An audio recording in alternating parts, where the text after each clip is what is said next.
And we're live. Welcome, everybody, here to the Lakers Lounge. I'm Anthony Irwin of LakersDaily.com here for today's or this week's happy hour. We are going to be sending you guys off into the weekend with your topics, hopefully your voice. I put into the YouTube community tab there a link that, if you follow it, takes you to a StreamYard studio where I can then bring you on stage and we can sit here and talk about the Lakers together or talk about whatever. I asked for questions earlier on Twitter, so I'll be getting to some of those. I always ask for iTunes 5-star reviews in the form of questions, and I will get to those. Obviously, that'll be where I start the show. Well, maybe. Somebody asked a question about Rob Pelinka that I'll probably start the show with, and then kind of let that launch us into the iTunes reviews. And then if you guys have any other questions, if you missed the tweet from earlier or whatever, you can leave a comment here live, and I will get to those questions as well as best that I possibly can. Fair warning, though. I'm probably not going to be able to get to all of the questions from Twitter or all of the questions from YouTube, because the last time we every time we do this, we have a few hundred people watching, and everybody has their questions and stuff, and that comment bar can sometimes move a little too quickly, and I wind up missing some. For those of you who are listening or watching live on YouTube right now, please hit that subscribe button. For those of you who are watching live on Twitter right now, go to youtube.com/at Lakers Lounge, and you can subscribe to the channel there. And for those of you who are listening in podcast form, please do hit subscribe wherever it is that you get your podcasts, preferably on Odyssey. All right.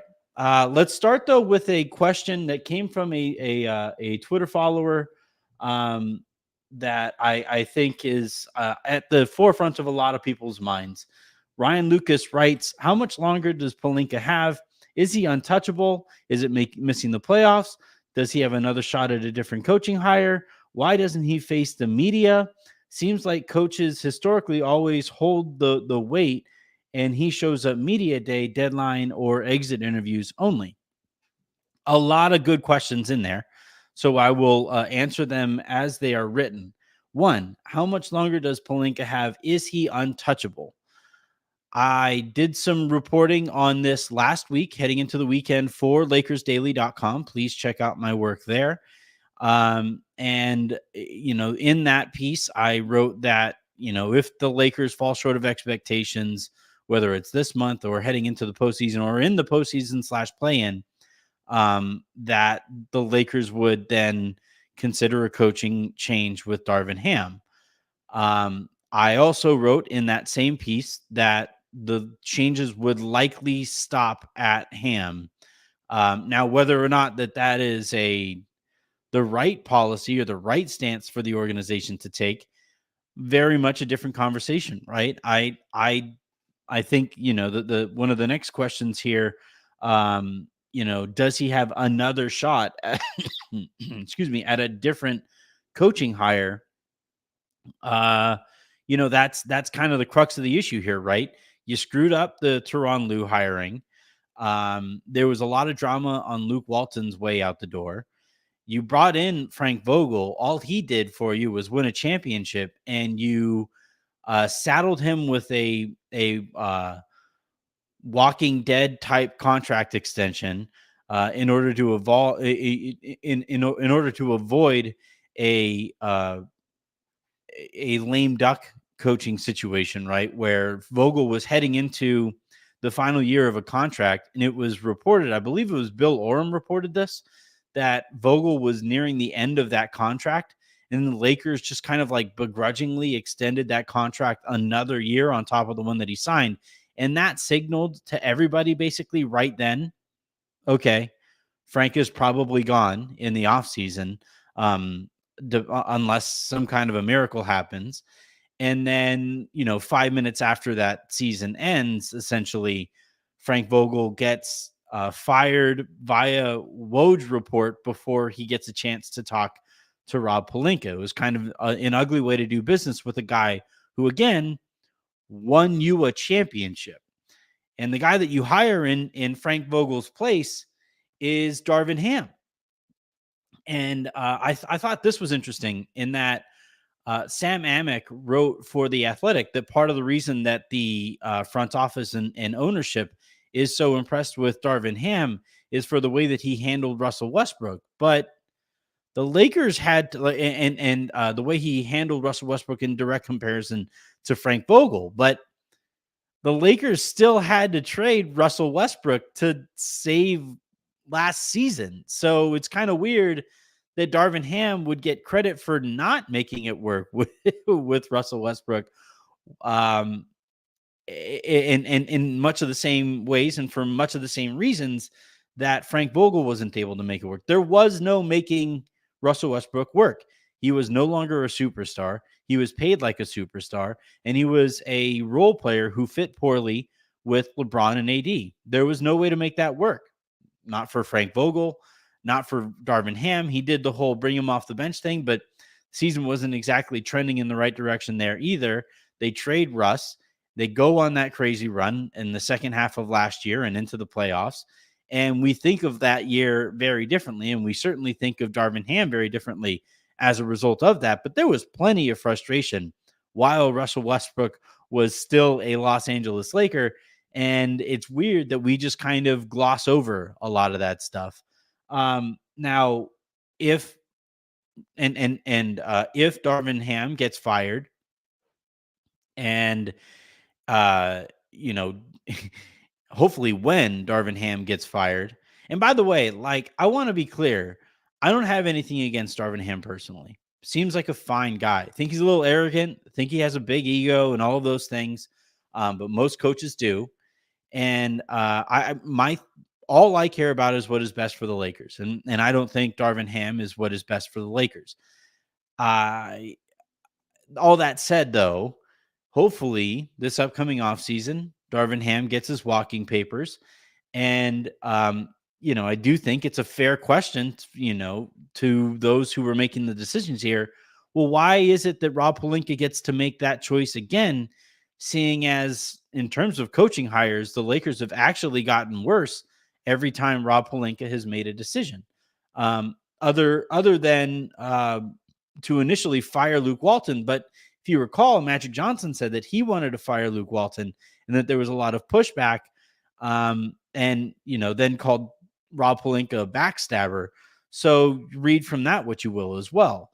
I don't think that Rob should be able to make this hire. I think that if the Lakers do fall short of expectations, Rob Pelinka should also face some real scrutiny here. And that point that Ryan makes in that question, why doesn't he face the media? Seems like coaches historically always hold the weight, and then he shows up media day, deadline, and exit interviews only. That's not true. When things are going great, when things are going well, Rob is right there to take those ESPN interviews. He is right there to hop on ESPN radio, and he is right there to take that victory lap to celebrate the work that he did. He's no idiot, man. He's a smart guy. Like the thing, like I don't think he's particularly good at his job, but I do know that he's very good at staying employed. And one of the ways that you can stay employed is to present your face when things are going well and allow somebody else to answer the questions when things aren't going so well. And, when you ask why, the reason why is because he doesn't have to, right? You look at the Knicks, they haven't taken a non-state media interview basically all year. Their front office hasn't. And I think that is probably going to become the norm, rather than the outlier than it currently is, as these organizations realize, if we basically limit our people to never having to answer any tough questions, our public image might look pretty good. Problem there, though, is you have assholes like me, you have assholes like Jovan, you have assholes like everybody covering this team whose job it is to make sure that these people get held to account and to make sure that their audiences are fully informed on what is going on with the team that they are rooting for. The team, by the way, that is very expensive to root for, between the cable, the cable package that you have to carry, or league pass, or application costs, right? If you're watching on Max or on ESPN, it is not cheap to root for a professional basketball team or a professional team in general. And then you combine that with ticket prices to the Lakers, which are higher than just about everybody else in the sport. Merchandise is always expensive there for the Lakers. Like, if I was just a fan, I would want to make absolutely sure these people felt as much scrutiny as possible. By the way, that's where all this started from. Like, you guys are watching me right now on this platform because at one point in my life, I was like, I think somebody should step up and say Byron Scott sucks at his job. Like, like, and that's kind of, and Team Tank kind of launched back then, and we've seen what everything has grown into since then, and what everybody is kind of, what careers has sprouted from those efforts over the years. But yeah, that's our job. And so long as, I kind of exist, and other people who are very good at covering this team continue to exist and do their jobs well, the Lakers will not be able to completely avoid scrutiny in the way that, they would probably like to.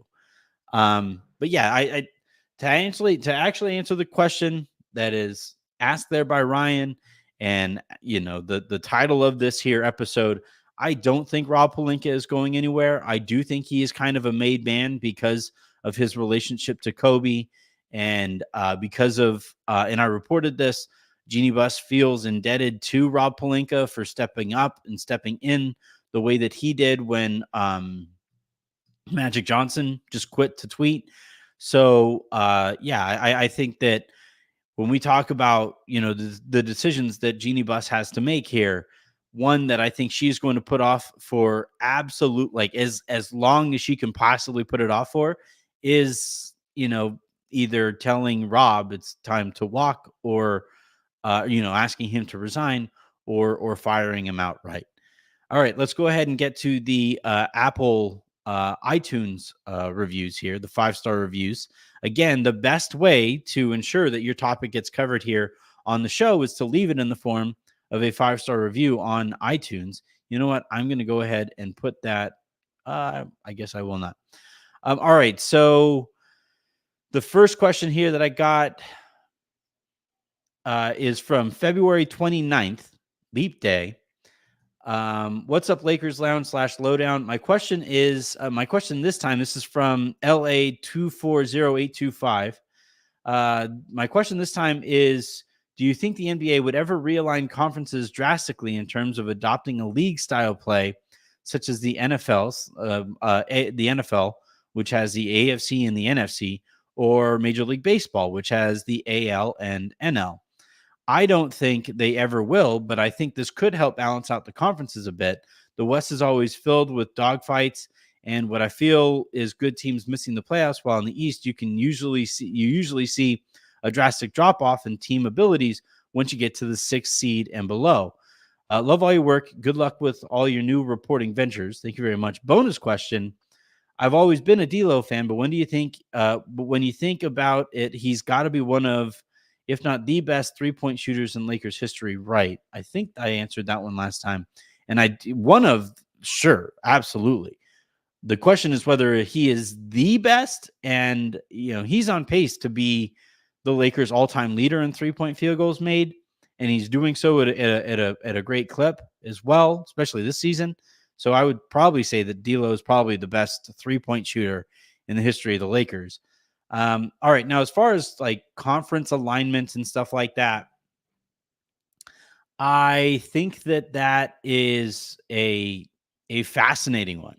Like, I would love it. I don't know how they would necessarily do it at this state, or at this point in league history, right? Where, like, how would they decide which teams go into which conference, right? And then how are you doing the divisions and all of that stuff as well?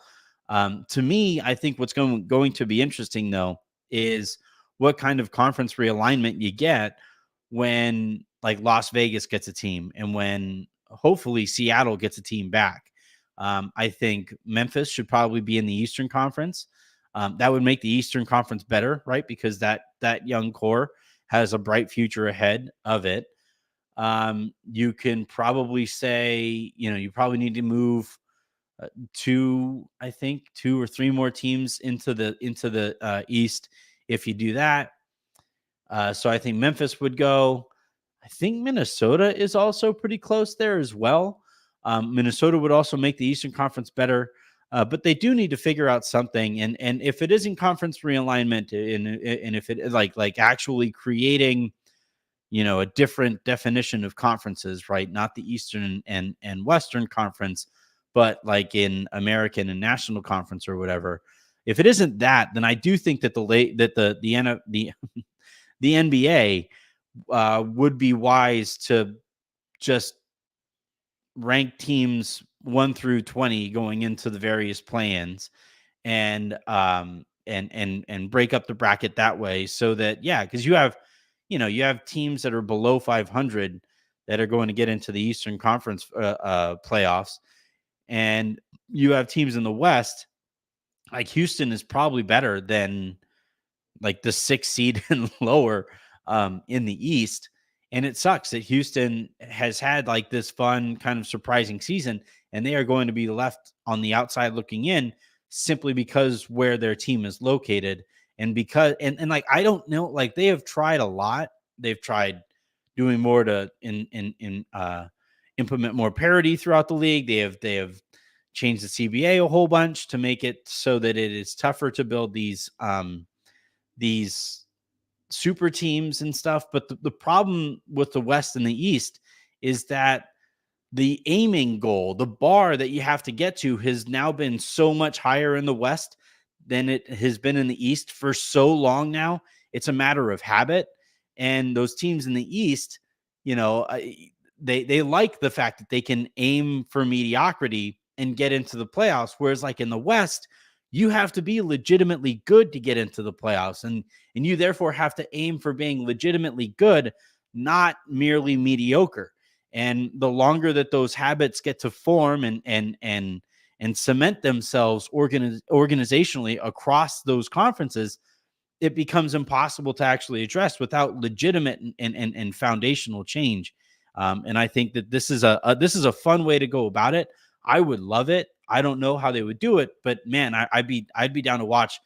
And that's a fun one. Maybe next time I talk to like a more national reporter, when there isn't as much Lakers specific stuff to talk about, we can we'll talk about that a little bit.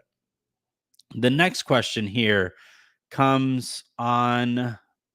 This is from last Saturday. It is titled "Ham Sandwich" from Shushes. Can you explain to me what Darvin Ham does a 3-day-old ham sandwich couldn't do for this team? Also, does Cam Reddish have the worst hands in NBA history? He can't hold the ball and is always fumbling passes. Cam's hand-eye coordination is not particularly great. I think it's really held him back as a pro. What could a ham sandwich do that Darvin Ham hasn't, or what is there that Darvin Ham is currently doing that a ham sandwich couldn't do, is certainly a brutal question. Not one that I'm going to take particularly seriously, but what I will say is this, and this goes to like, people always ask, well, you always want to fire Darvin, and who would you actually want to hire? To me, you could pick you have your run of the litter. Like you could pick whoever you want to pick, because whoever you bring in, the hope and the idea is that coach would probably be better than Darvin for simply not being actively harmful for the Lakers' chances at winning these games, and for Darvin's, and given Darvin's propensity for holding Anthony Davis and even LeBron James back with some of these really bad lineups that either occur while they're on the court or occur when they are off it, and they have that much more work to do when they get back onto the court. So like, and I'm sure I'll answer another question or two, whether it's from Twitter or from the comments here. who would I prefer to hire instead of Darvin Ham? To me, it's basically two things: a walking, talking, breathing human being, and one that would get buy-in from LeBron, because he clearly isn't bought into Darvin, right? I did my reporting over the that last weekend about the locker room and about the setting. And again, and it's something I've marveled at all week, there was no counter reporting. There was no tweeting going at me or my reporting, nothing like that. I got it from like fans and stuff who were questioning my reporting and my information. And, I kind of get it because I'm very new to this stuff, but all I've done is get a lot of the stuff right.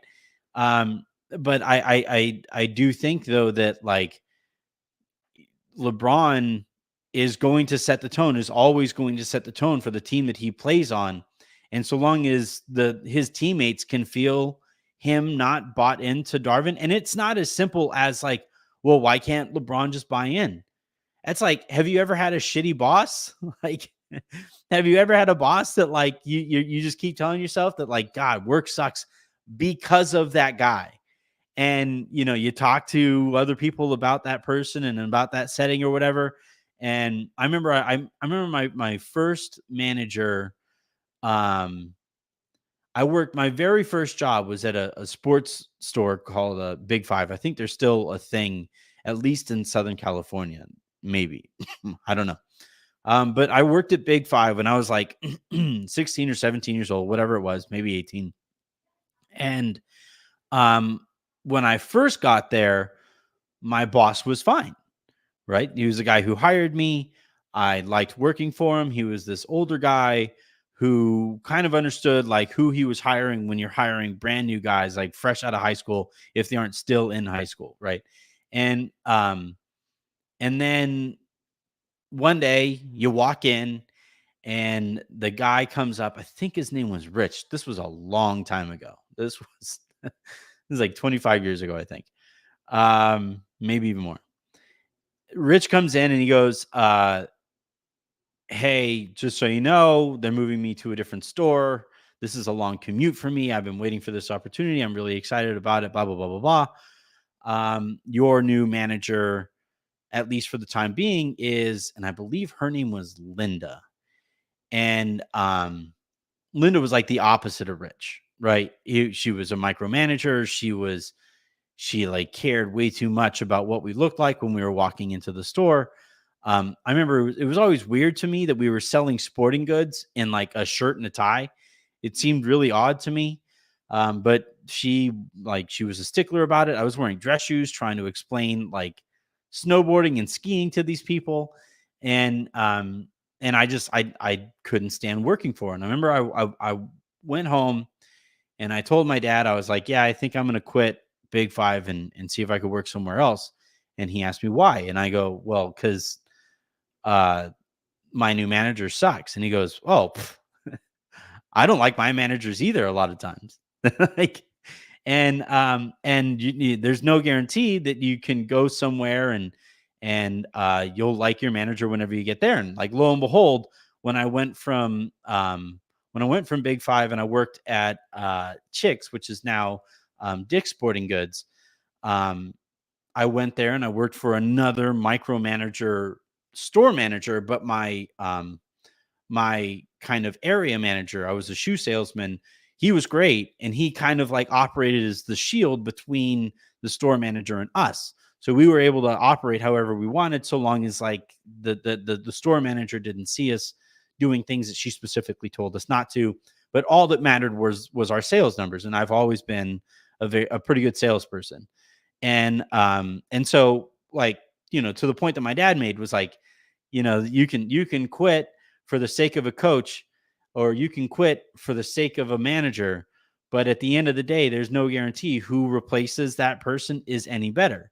And I agree with that more often than not. But in this case, I do think that no matter who it is that they hired, so long as LeBron is bought in, and LeBron at this stage of his career is going to have less and less and less patience for coaching. So long as LeBron is bought in, the Lakers are going to be better, whoever it is that they hire. And that's why, like, in this upcoming offseason, look, the Lakers treated Frank Vogel pretty poorly on his way out the door. So they've set the precedent that they're willing to do that. Hopefully they learned, because that was an ugly look organizationally, to basically have Vogel find out minutes after the game that he was fired via Woj notification. But, at the end of the season, they're going to have long conversations about Darvin and about the job that he did. And whether it's about Darvin or whether it's about some of these assistant coaches that they brought in this last year, maybe they fire those guys and ask Darvin to bring in a more proven group around him. Whatever it is, those choices are inherently going to be better than what the Lakers currently have. To that point, Bruin Writers question title is called Ham's Crimes Against Basketball. Again, this is a 5-star review from iTunes, so I greatly appreciate those of you who are doing this for us. Hi, Anthony. You didn't take time to read my entire question and misinterpreted it. So here's a simpler version. Apologies for that. It was a long question. Why are you so subdued in your criticism of Darvin Ham? He is by far the worst coach in Lakers history. No one has sabotaged the team as much as him. Also, Cam Reddish is better than Prince, so I welcome any minutes with him on the court if it means there is no Prince. Reddish has the second best on or off rating than of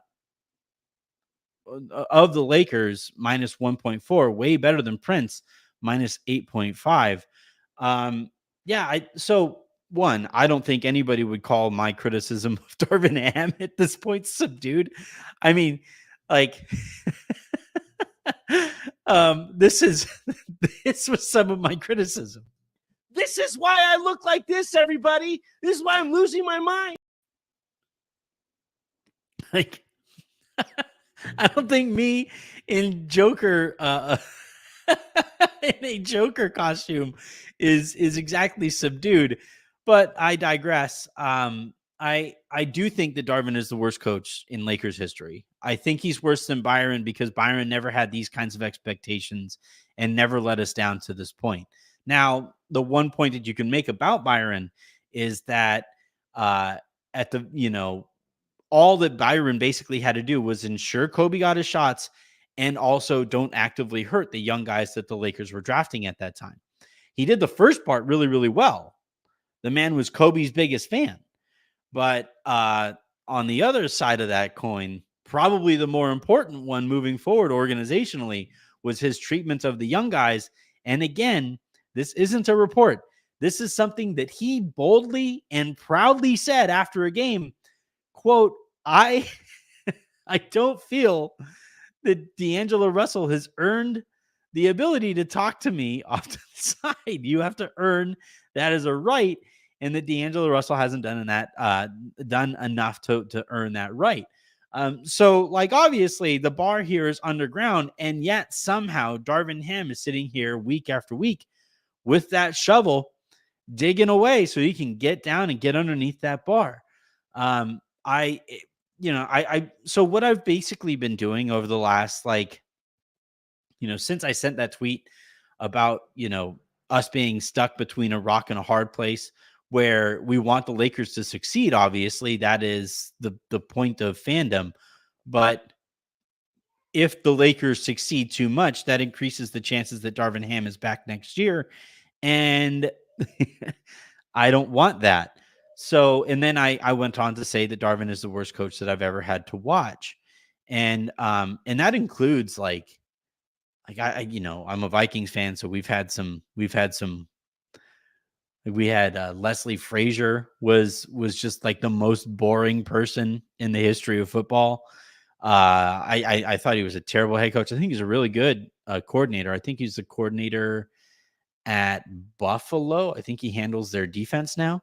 But I think that, like, with Darvin, I do think he is the worst coach in Lakers history. He has way too much competition for my liking, and I do think that he needs to be gone in this upcoming year. It's just a matter of, like, can Rob do this thing that is in the team's best interest and might not be in his best interest? All right, let's go ahead and yeah, right. Like Anthony subdued Darvin critic can't be like sorry. I'm sorry. There you can say a lot of things about me, but I don't think anybody who has ever seen me tweet or watched or listened to the show would ever think that I'm subdued in my criticism of Darvin Ham. I guess we do have some late breaking news here via Tim Bontemps. Well, I guess the Lakers just said this. Um, yeah, Lakers say LeBron is out tonight against the Bucks. Cool. Thank you, fans. That is going to do it. Um, I've joked about this on Twitter, but they asked Darvin Ham about LeBron's injury. And after last game, remember LeBron went to the locker room and apparently said that his ankle was bugging him again. Um, and I guess LeBron, the beat reporters asked Darvin about this, and he said, I'm still waiting for more information. He's waiting for that information from LeBron. Like he knows as much as you and I do when it comes to LeBron. LeBron doesn't talk to him. Like he just doesn't. That's not something that he does very unless he absolutely has to. And even there, he tries to avoid it as much as he possibly. He does not mess with Darvin. All right, let's go ahead and jump into um the Twitter questions. Uh let's see. So all right. Alpha Death asks, you think the Lakers will stand pat at the in the offseason if they don't get a third star? There is no way the Lakers stand pat after this season. Like whether it's a coaching change, whether it's a personnel change, they have too much. They have too many assets at their disposal, and they have a LeBron and they have an Anthony Davis. AD is committed beyond this season. They are going to be trying to convince LeBron to commit beyond this season.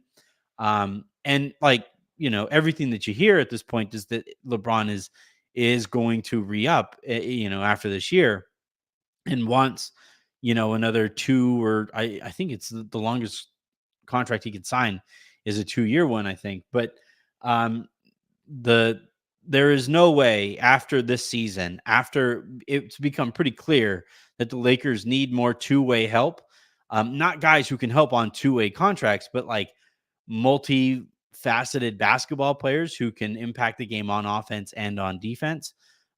If they don't get Donovan Mitchell, if they don't get Trae Young, if they don't get whoever it might be, I do think that the Lakers would combine some of their contracts with some of their draft capital and upgrade some of their role players, right?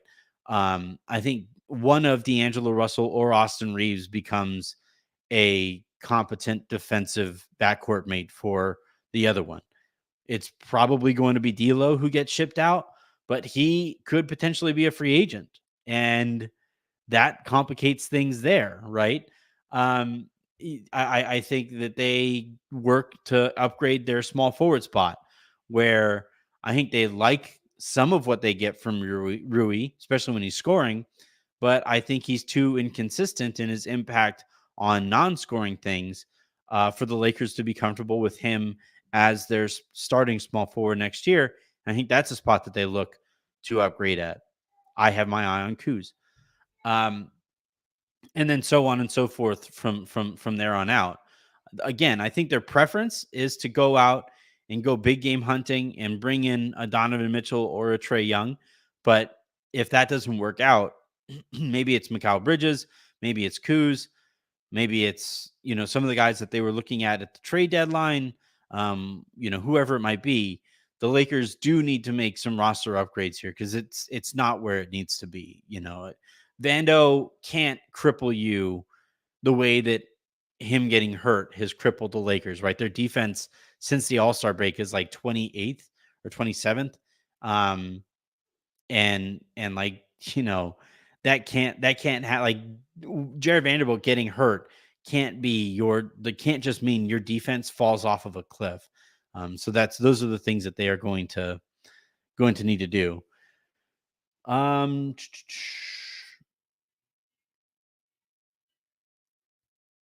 All right. So here's a fun one from Frank Galden. Why no Lakers game presentations, TV or radio, ever play any Chick Hearn sound bites during games? I.e., the game is in the refrigerator, etc. Are they worried about messing up Chick's legacy? They don't see that anyone under the 30 knows anything about him. I think they could do a better job. Now, so it was funny. This was back when I was at Locked On Lakers, and I think this was back when Harrison and I were doing the show together. But we actually brought John Ireland onto the show, and it was right as Joe Davis was stepping into Vin Scully's shoes, kind of progressively over that following year. I remember asking John Ireland what kind of advice he would have for Joe Davis in stepping into an icon's shoes like that. And Ireland actually said, you probably are best off avoiding Chickisms and avoiding sounding too much like Vin Scully, because you are never going to be as good as those people were at what they were doing. So you got to find your own voice and you got to do it that way, right? I think John does a pretty good job on the radio broadcast of these Lakers games. Frankly, I think he's better than Billy Mack. I'm really not that big of a Billy Mack fan. Met him, really nice guy. I just don't think like I hate how every time a great play happens, it's like, whoa, like he's like sounds like, yeah. I compared it to a clown falling down a flight of stairs every time somebody has a dunk, you know. Oh, and LeBron James when I dunk, oh my god! And like Stu Lance just going, man, really? I had Chick Hearn, and now this. Yeah, it's really a bummer that the Lakers let Spiro Ditas get away. I think he was really, really good. All right, so I will say though, all that said, I wish that they would have like a segment in the arena teaching kids about Chick Hearn, right? I would venture a guess that like 60% of kids under the age of, maybe even higher, I would probably say 75% of kids under the age of like 20 have no idea where slam dunk came from. Like yeah, volley, right? Yeah. Morongo Casino. Like, it's just like, ugh, man, whatever. Jack in the box. Ugh. But anyway, if you were to, if we were to take a poll of young people who were young Lakers fans, who knows where slam dunk came from, dribble drive, the popcorn machine, mustard's off the hot dog, all of those chickisms, the refrigerator, right? I mean, shit, you could, man, I bet like 1% of kids under 20 would be able to recite the this game is in the refrigerator, right? Like, that is insane. Chick Hearn, not only was Chick Hearn like a foundational part of basketball for all of us growing up, he was the voice of basketball, but he also played like a pretty like a not so small role in the organization. I wouldn't say he was making any decisions, but his voice was heard in that organization, given how much basketball he had watched for the Lakers from his Words Eye View perch. So, yeah, that was, it's a bummer that aspect of this has kind of fallen by the wayside, and they've, I think, gone too far. They're out of whack. They don't have enough balance in terms of like their people calling the games in their own voice, but like I think they're doing too much to ignore Chick, in what he did not just for the Lakers but for the sport. Like, basketball would sound different if Chick Hearn never called basketball games. Like, that's an insane sentence to say, but it's objectively true. All right. The next question here. All right. So Jer Witten writes, why do you think Austin Reaves' defensive inefficiencies have not been a significant topic of discussion among the fan base, local radio, and TV analysts? I think expectations.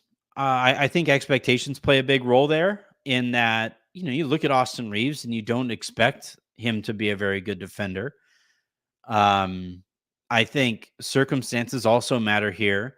Like, not only is Austin Reaves not like exactly physically equipped to be a good defender, but he's also playing next to D'Angelo Russell, who also isn't exactly equipped to be a good defender.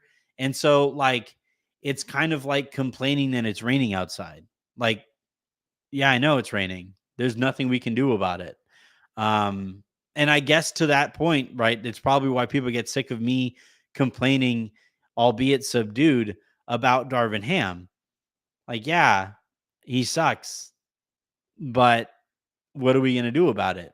And now for me, what I'm going to do about it is continue to hammer that point home so that those people who make this decision in this upcoming offseason recognize that they do have to make a change there. And I guess like that can be something that I talk about more in terms of Austin Reaves' defense as, something that needs to be addressed in this upcoming offseason, whether it is by turning Austin into a better defender himself, or, and I think this is the ideal path here, pairing him with a better defender than D'Angelo Russell is. But I do think Austin tends to slide a little bit in terms of the criticism that that can get to him in terms of his defense there. But I think a lot of it is like, look at the guy. He's a 6'3", 6'4" white guy who doesn't really have any muscle tone. Like, what do you actually expect him to do? And he is such an important part of the Lakers' clutch offense that, like, you can't not play him, So, yeah, that's at least the explanation to what you've noticed there. And I don't disagree that it's not a thing. I do think that D'Lo probably gets held to a higher standard than Austin, even though they're both limited in some of the same ways defensively. All right. This is from, I'm going to answer this one. So this is a fun one. I'm going to answer this one in longer form, maybe over the weekend. Build your realistic Lakers team post 2020 title. For example, keep the picks that were traded, who to sign instead of Harrell with the MLE. The Russ trade never happens, etc. What would your resulting roster look like? Mine, and then I think he has a follow-up, or they have a follow-up here. The point guard would have been Reaves and Dinwiddie. See, the issue with Reaves is like you're so many steps removed from that team. So like even Dinwiddie, so many things had to fall into place for Dinwiddie to be on the Lakers right now. So I don't know that I would necessarily be able to put Reaves and Dinwiddie. Reaves maybe more so because he was signed, like he wasn't drafted. And now would his representation have forced him to the Lakers, or not forced him, but try to get him to the Lakers in the way that they did? If you had like Caruso there, and if you had another option there or whatever, that's another topic for itself. And like I said, I think I do want to, spend more time on that in written form, probably maybe for Substack. I haven't written for Substack for a while. Maybe over the weekend I'll get to that question. All right. Last Twitter question here, and I'll scroll through some of the iTunes comments here to see if I've missed any. Is there truly a sense behind the scenes that Bron and AD have a, quote, just get us to the playoffs mentality? This is from my dude Rich Staples on Twitter. Because it seems like the culture with how the regular season games are approached has shifted the last couple of seasons. I'm going to be honest. When I heard AD say that, it sounded a lot more like copium to me, like competitive copium, where it's like, this is the path that we have ahead of us. These are the things that we have to say to convince ourselves that we are confident against anybody else. And I also think that like LeBron and AD individually are probably very confident against just about anybody, because they are two of the league's like top, I don't know, 10 to 15 players, right? So those guys are always going to be very confident in any kind of a setting. I guess the place that I would push back against AD on there is that I don't think that all of the organization shares that optimism and shares that belief. I think that there are matchups that the Lakers would prefer to face over others. And now at the end of the day, the Lakers are just going to have to do the amounts of winning that they have to do and then see where they sit, whether it's in the play-in or the playoffs. But when I heard AD say that, he kind of rubbed me the wrong way. It's like, oh, so like if you don't care about the regular season, why should we? Why should fans? And I don't think that was the right tone to set there. But I do think though that it was a lot more of the kind of thing that a competitive athlete has to say about about the situation that they find themselves in. All right. I'm going to go through the YouTube comments here and see if I have, yeah. Regarding the point I was making earlier about Byron, Byron was great at his job. No better tank commander. Yeah, can't really disagree there. He definitely did his job in terms of, losing enough games for the Lakers to keep their draft picks. There's a lot of people telling me that Braun is out. He is indeed out. It doesn't seem okay. I have one comment here. Timmy Bacon Puffins writes, Anthony, on a scale of 1 to 10, how badly do you want to just say fuck this team? Scale of 1 to 10, 1 being I don't want to at all, 10 being I've already said it. Well, for one thing, I've already said it in several games. Like you guys who have watched me on All Access Lakers have probably heard me say that. Now, in terms of like actually sitting back and like in a macro level saying I'm done with these guys, I would probably say like a 6 or a 7, in that I feel more that way than I want to see these guys turn things around, because it's not even that I don't want them to turn things around. I just know that they aren't capable of it. So long as Darvin Ham is the coach, I don't think the Lakers are doing anything. He's just that bad, and his coaching staff has been that bad this year. All right. On that note, that is going to do it for this episode and this week's episodes here on the in the Lakers Lounge. Thank you, everybody, for your questions, especially to those of you who are sending them in the form of a 5-star review. That is the best way for me to guarantee that your topic gets onto the show. Thank you, everybody who sent them on Twitter and everybody who tuned in here on YouTube. Please do hit that subscribe button. If you're watching on Twitter right now, I know Twitter is making a much more concerted effort to get Twitter followers to watch and to watch video on Twitter and keep people on Twitter and not have to go to YouTube and all of those things. So I appreciate those of you who are doing that. If you are doing that there, though, please do hit that subscribe button here on YouTube.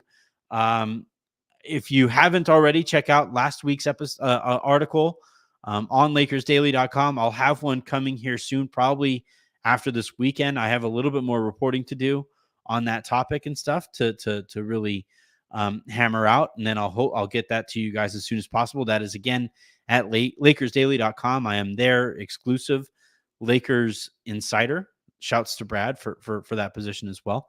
And yeah, until the next time you guys hear from me, I'm Anthony Irwin saying have a great rest of your day. Make somebody else's, and I will talk to you on Sunday.